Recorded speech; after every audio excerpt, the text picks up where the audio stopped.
नमस्कार दोस्तों। तो जिस चीज के ऊपर हम कल चर्चा कर रहे थे, आज फाइनली उसके ऊपर सवाल उठ गए। यूएस के सेनेटर हैं ग्राहम लिंडसे, काफी फेमस हैं, आपने देखा भी होगा इनको, और कई बार ये अपने विवादास्पद बयानों के लिए जाने जाते हैं, बयान देते रहते हैं। उन्होंने सीधी तौर पर यहाँ पर पाकिस्तान के रोल को कह दिया है कि ये बहुत प्रॉब्लमेटिक रोल है पाकिस्तान का। पाकिस्तान को आप मीडिएटर की तरह ट्रीट ही नहीं कर सकते, क्योंकि पाकिस्तान के अपने इंक्लिनेशंस हैं। पाकिस्तान जो है एक बहुत ही ज़्यादा अपॉर्चुनिस्ट देश है, और उसको आप एक मीडिएटर के तौर पर बिल्कुल भी नहीं देख सकते, ऐसा खुद यूएस सेनेटर ग्राहम लिंडसे का कहना है। अब देखिए, इसमें एक सबसे बड़ी बात यह है कि दोबारा से अगर आप मिडिल ईस्ट के अंदर एस्केलेशन देखो, दोबारा से शुरू हो गए। ईरान ने जो है कुवैत के यूएस बेस पर अटैक कर दिया, यूएस ने ईरान पर अटैक कर दिया, और उसके बाद आप देख रहे हो कि लगातार इजराइल वहाँ पर लेबनान के ऊपर अटैक करते चला जा रहा है। और दूसरी तरफ हर देश ये कह रहा है कि हम मीडिएशन भी कर रहे हैं, हम मीडिएशन भी कर रहे हैं। इसीलिए पाकिस्तान के रोल को वो सबसे ज़्यादा प्रॉब्लमेटिक मानते हैं। उनको लगता है कि मीडिएशन ही सही से नहीं इस मामले का किया जा रहा है, और इसीलिए मामला और बिगड़ते चला जा रहा है। और अगर पाकिस्तान इसमें कूदेगा बीच में, तो वो और ज़्यादा बिगड़ेगा ही। इसीलिए पहले तो हमें अपने मीडिएशन करने वालों को सॉर्ट कर लेना चाहिए।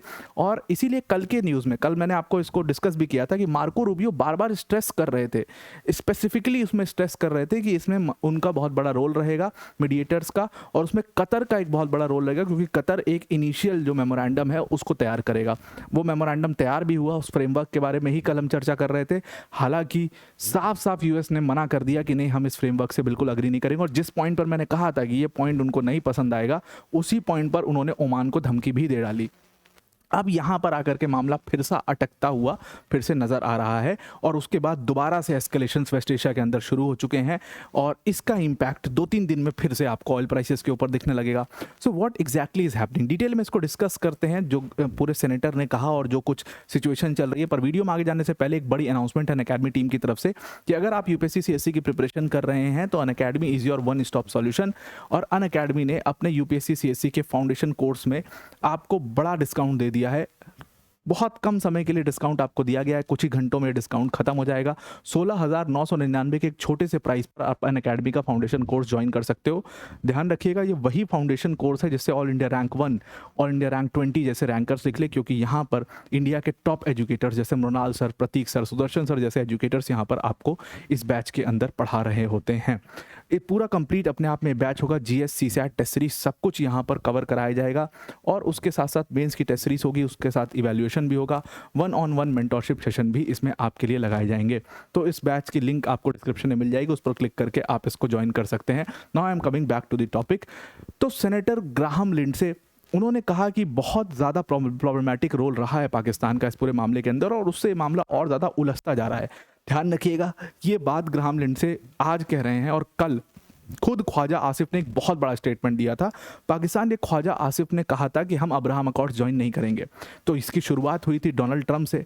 ट्रंप ने पाकिस्तान को बोला कि भाई देखो, आपको भी इजराइल के साथ अपने टाइज नॉर्मलाइज करने पड़ेंगे, जिसका मतलब है कि आपको अब्राहम अकॉर्ड्स को ज्वाइन करना पड़ेगा। वही अब्राहम अकॉर्ड जिसको ट्रंप अपना सबसे मेजर ब्रेक थ्रू पूरे मिडिल ईस्ट में मानते थे। तो फाइनली पाकिस्तान के जो डिफेंस मिनिस्टर है ख्वाजा आसिफ, उसने अपना बुद्धि लगाया और उसने कहा कि ऐसा है, देखो हमारी ना आइडियोलॉजी जो है वो बहुत अलग है, और इसीलिए हम इजराइल को तो रिकॉग्नाइज नहीं कर सकते, इजराइल को तो हम एकदम कंप्लीट एनिमी मानते हैं। जो देश का डिफेंस मिनिस्टर इतने स्ट्रॉन्ग स्टेटमेंट्स दे रहा हो, आप उस देश से उसी को जिसको वो दुश्मन मानता है, उसी पूरे इशू के अंदर मीडिएशन कैसे करवा सकते हो? अब आप इसको खुद लॉजिकली सोच करके देखिए। लॉजिकली इस बात को सोचिए कि पाकिस्तान इजराइल को अपना दुश्मन मानता है, वो पाकिस्तान भला क्यों इजराइल का मीडिएशन कराएगा या इजराइल के टाइज अरब नेशन से नॉर्मलाइज कराएगा? दूसरा, इसमें और भी फायदे हैं। पाकिस्तान इसमें मजबूत मोटे रकम ऐंठता है, और इसकी जो पूरी, क्योंकि पाकिस्तान एक न्यूक्लियर नेशन भी है, तो all they have is the nuclear that is left. बाकी उनके पास और कुछ नहीं है, कोई मिलिट्री सुप्रीमेसी नहीं, कुछ भी नहीं है। तो उनके पास न्यूक्लियर नेशन होने का टैग है, और इसी टैग से वो काफ़ी पैसा वसूलते हैं पूरे वेस्ट एशिया में। आप देखो, सऊदी अरेबिया को बार बार क्यों पाकिस्तान कहता है कि हम न्यूक्लियर नेशन हैं, हम न्यूक्लियर टेक्नोलॉजी दे देंगे, हम दे देंगे, हम देने वाले हैं। ये सिर्फ और सिर्फ मार्केटिंग है कि भाई हमारे पास न्यूक्लियर, तुम हमारे साथ कुछ पैसा हमको दो, किराए पर तुमको न्यूक्लियर चलाने को, देखने को दे देंगे। इस टाइप से पाकिस्तान ऑपरेट करता है वेस्ट एशिया के अंदर, और इसीलिए वो कभी नहीं चाहेगा कि इजराइल और अरब नेशंस के टाइज हों। इसी बात को ग्राहम लिंडसे बहुत क्लियरली तो नहीं, लेकिन इतना बोल रहे हैं कि पाकिस्तान का रोल बहुत ज़्यादा प्रॉब्लमैटिक है और पाकिस्तान के ऊपर आप ट्रस्ट नहीं कर सकते हो, क्योंकि उसका डिफेंस मिनिस्टर तो सामने खड़े होकर के बोल रहा है कि पाकिस्तान कभी भी अब्राहम अकॉर्ड ज्वाइन नहीं करेगा और पाकिस्तान की आइडियोलॉजिकल डिफरेंसेस हैं इसराइल के साथ, इसलिए वो नहीं करेगा। तो ऐसे देश को आप मीडिएशन करवा ही क्यों रहे हो? और इसमें यूएस की प्रॉब्लम्स हैं। लेकिन पर्सनली जो मुझे लगता है कि मार्को रूबियो के कहने के बाद और उसके साथ साथ जेडी वांस के कहने के बाद, सब जेडी वांस ने भी, मार्को रूबियो ने भी, सब ने कहा कि यार पाकिस्तान से हम नहीं करा सकते मीडिएशन, क्योंकि पाकिस्तान के अपने कोई स्टैंड नहीं है, उनका अपना ही स्टैंड क्लियर नहीं है। वो कभी यूएस की तरफ आते हैं, कभी चाइना की तरफ जाते हैं, कभी जो है इधर उधर घूमते फिरते रहते हैं, तो जहाँ से जो एक आध रोटी मिल जाए उधर वो निकल लेते हैं अपना। तो आप उनके ऊपर ट्रस्ट नहीं कर सकते, ये बात सब लोग कह चुके हैं, लेकिन ट्रम्प मानने को तैयार नहीं है। बिकॉज मुझे पर्सनली लगता है कि ट्रम्प के अपने वेस्टेड इंटरेस्ट हैं पाकिस्तान के अंदर, और हैं भी। डोनाल्ड ट्रम्प ने बहुत क्लियर भी इस बात को कहा है, उनके सन इन लॉ जारेड कुशनर ने वहाँ इन्वेस्टमेंट करी हुई है, और उनके साथ स्टीव विटकॉफ रहता है। स्टीव विटकॉफ का अपना खुद रियल एस्टेट का बहुत बड़ा बिजनेस रहा है, तो वो व्यक्ति काफ़ी इंटरेस्टेड है। तो ये लोग जो है वही ट्रम्प के अराउंड रहते हैं, और ये लोग कभी नहीं चाहेंगे कि पाकिस्तान में इतना पैसा लगा रहे हैं हम और इतना कुछ सोच रहे हैं पाकिस्तान में, तो फिर उसके साथ अपने रिलेशन खराब कर ले। और इसीलिए ट्रम्प बार बार, नहीं होता है कि कचरा भी खेलेगा, लगान आपने देखी होगी, तो वही कचरा भी खेलेगा, और ज़बरदस्ती खिलाए पड़े हैं पाकिस्तान को, और वही सारी समस्याएं क्रिएट हो रहा है। अब यूएस के सेनेटर्स भी इसके ऊपर बोलना शुरू कर चुके। उन्होंने कहा कि भाई साफ साफ वो व्यक्ति ख्वाजा आसिफ सामने आकर के बोल रहा है कि जब से वो साफ साफ कह रहा है कि इजराइल को हम तब तक रिकॉग्नाइज नहीं करेंगे जब तक पैलेस्टीनियन स्टेट नहीं बनेगा। अगर पूरा झगड़ा देखो, पूरे झगड़े की जड़ यही तो है, पैलेस्टीनियन स्टेट का क्रिएशन। इसको लेकर के इजराइल जो है वो बहुत ज़्यादा ऑफेंसिव है। वो कह रहा है कि भाई हम तो किसी भी ऐसे नेशन से बात ही नहीं करेंगे जो पैलेस्टीन की बात करता हो। और ख्वाजा आसिफ इसी के बारे में चर्चा कर रहा है। उन्होंने साफ साफ यहाँ पर ट्वीट करके लिखा कि भाई बहुत ही प्रॉब्लमैटिक देश है, इसको हटा दो, क्योंकि जो उनकी दुश्मनी है इजराइल से वो साफ साफ झलकती है। भले ही वो इंटरव्यू जो ख्वाजा आसिफ ने दिया हो, भले वो इंटरव्यू आज का हो, भले 1 साल पुराना हो, लेकिन जो उनके सेंटिमेंट्स हैं वो बिल्कुल वैसे ही हैं। वो आज भी इजराइल को अपना दुश्मन ही मानते हैं, और वो उनका लॉन्ग स्टैंडिंग स्टैंड है। ये बात तो साफ उनका डिफेंस मिनिस्टर कह रहा है। तो फिर आप क्यों लवर कर रहे हो, क्यों फालतू का पाकिस्तान को इस मैटर में घसीट रहे हो? उन्होंने साफ कहा कि पाकिस्तान ने कहा है कि वो इजराइल को ट्रस्ट नहीं कर सकते, बट एक्चुअल में हम ट्रस्ट नहीं कर सकते पाकिस्तान के ऊपर इस पूरे मैटर को लेकर के, और इसीलिए वो अब्राहम अकॉर्ड्स भी ज्वाइन नहीं करना चाहते हैं। और उनका सेंटिमेंट बिल्कुल फ्रेश है, वो आज भी दुश्मन मानते हैं इजराइल को अपना। बल्कि अगर और ज़्यादा स्पेसिफिकली कहूँ तो वो ज्यूज़ को आज भी अपना दुश्मन पूरी तरीके से मानते हैं, और इसीलिए पाकिस्तान को इस पूरे मैटर के अंदर गायब कर देना चाहिए, उनसे मीडिएशन नहीं करवाना चाहिए। और दोगलापन भी है। एक तो सबसे बड़ी प्रॉब्लम ये है, साफ साफ ग्राहम लिंडसे ने कहा कि आप देखो पाकिस्तान का स्टैंड, वो आपके तरफ आकर के बोल रहा है, लेकिन दूसरी तरफ ईरानियन एयरक्राफ्ट जो है वो पाकिस्तानी बेसिस के ऊपर हैं। ईरानियन एयरक्राफ्ट का पाकिस्तानी बेसिस पर क्या काम है, और वो उसको होस्ट कर रहे हैं, और दूसरी तरफ आकर के बोल रहे हैं कि हम तो यूएस का सपोर्ट कर रहे हैं, हम तो यूएस के साथ हैं।